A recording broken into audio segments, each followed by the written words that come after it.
Always and Forever, Lara Jean, Chapter 2. Should I dust Marie's wig with pink glitter or gold glitter? I hold up an Easter egg to my computer screen for Margot's inspection. I've dyed the shell pale turquoise blue and decoupaged it with a cameo of Marie Antoinette. Hold it up closer, Margot says, squinting into the camera. She's in her pajamas, a sheet mask clings to her face. Her hair has grown just past her shoulders, which means she'll probably cut it soon. I have a feeling she'll always keep her hair short now. It really suits her. It's night in Scotland and still afternoon here. We are 5 hours and 3,500 miles apart. She's in her dorm room. I'm sitting at our kitchen table, surrounded by Easter eggs and bowls of dye and rhinestones and stickers and fluffy white feathers that I saved from when I made Christmas ornaments a few years ago. I've got my laptop propped up on a stack of cookbooks. Margot's keeping me company while I finish decorating my eggs. I think I'm going to do a pearl border around her, if that helps inform your decision, I tell her. Then I say, go with the pink, she says, adjusting her sheet mask. Pink will pop more. That's what I was thinking too, I say. And I get to work dusting glitter with an old eyeshadow brush. Last night, I spent hours blowing the yolks out of the shells. This was supposed to be a fun thing for Kitty and me to do together, like the old days, but she bailed when she was invited over to Madeline Klinger's house. An invitation from Madeline Klinger is a rare and momentous occasion, so of course I couldn't begrudge Kitty that. Only a little while longer before you find out, right? Sometime this month. I start lining up pearls in a row. Part of me wishes I could just get this over with, but another part of me is glad to have this time of not knowing, of still hoping. You'll get in, Margot says. It's like a proclamation. Everyone around me seems to think that my getting into UVA is a foregone conclusion. Peter, Kitty, Margot, my dad, my guidance counselor, Mrs. Doval. I'd never dare say it loud for fear of jinxing anything, but maybe I think so too. I've worked hard.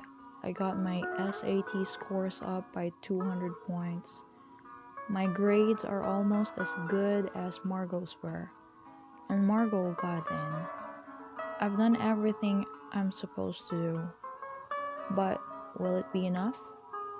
At this point, all I can do is wait and hope and hope and hope. I'm in the middle of hot gluing a little white bow to the top of my egg when I stop to cast a suspicious look at my sister. Wait a minute. If I get in, are you going to try to convince me to go somewhere else? Just so I can spread my wings? Margot laughs, and her sheet mask slips down her face. Readjusting it, she says, no, I trust you to know what's best. She means it, I can tell. Just like that, her words make it so. I trust me too. I trust that when the time comes, I know what's best. And for me, UVA is best. I know it. The only thing I'll say is, make your own friends. Peter will be making tons of friends because of lacrosse. And the people he'll be friends with aren't necessarily the kinds of people you'd pick to be friends with. So, make your own friends, find your people. UVA is big. I will. I promise. And make sure you join the Asian Association. The one thing I feel like I've missed out on by going to school in a different country is an Asian American group. It's definitely a thing, going to college and finding your racial identity. Like Tim. Tim who? Tim Monahan from my class. Oh, Tim, I say. Tim Monahan is Korean and he was adopted. There aren't all that many Asian people at our school, so we all know who each other are, at least tangentially. He never hung out with Asians in high school, and then he went to tech and met a ton of Korean people. And now I think he's the president of an Asian fraternity. Wow, I'm glad Greek life isn't a thing in the UK. You're not going to join a sorority, are you? She is quick to add. No judgment if so. I hadn't thought about it. Peter will probably join a fraternity though. He hasn't said anything about it either. Even though he hasn't mentioned it, I could easily picture Peter in a fraternity. I've heard it's hard if your boyfriend's in one and you're not. Something about all the mixers and stuff? Like it's easier if you're friends with the girls from the sister sorority? I don't know. The whole thing seems silly to me, but it could be worth it. I hear sorority girls like to craft. She waggles her eyebrows at me. Speaking of which, I hold up my egg for her. Ta-da! Margot moves closer to the camera to look. You should go into the egg decorating business. I want to see the other ones. I hold up the egg carton. I've got a dozen blown out eggs, pale pink with neon pink Rick Rack cream, brilliant blue and yellow, lavender with dried lavender buds. I was glad to have an excuse to use that dried lavender. I bought a sack of it months ago for a lavender creme brulee, and it's just been taking up space in our pantry. What are you going to do with them? Margot asks. I'm bringing them over to Bellevue so they can put them on display in the reception area. It always looks so dreary and hospitality there. Margot leans back against her pillows. How is everyone at Bellevue? Fine.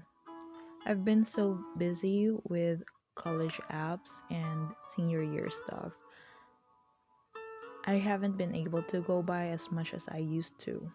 Now that I don't officially work there anymore, it's a lot harder to find the time. I spin the egg in my hand. I think I'll give this one to Stormy.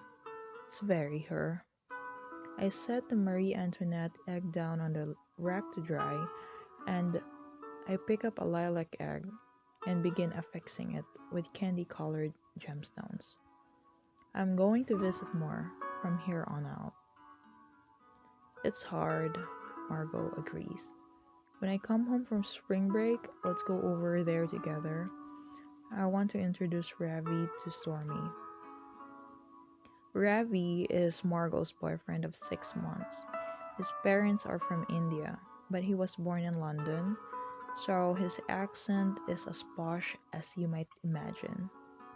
When I met him over Skype, I said, "You sound just like Prince William." And he laughed and said, "Cheers." He's 2 years older than Margot, and maybe it's because he's older, or maybe it's because he's English, but he seems very sophisticated and not at all like Josh. Not in a snobby way, but definitely different.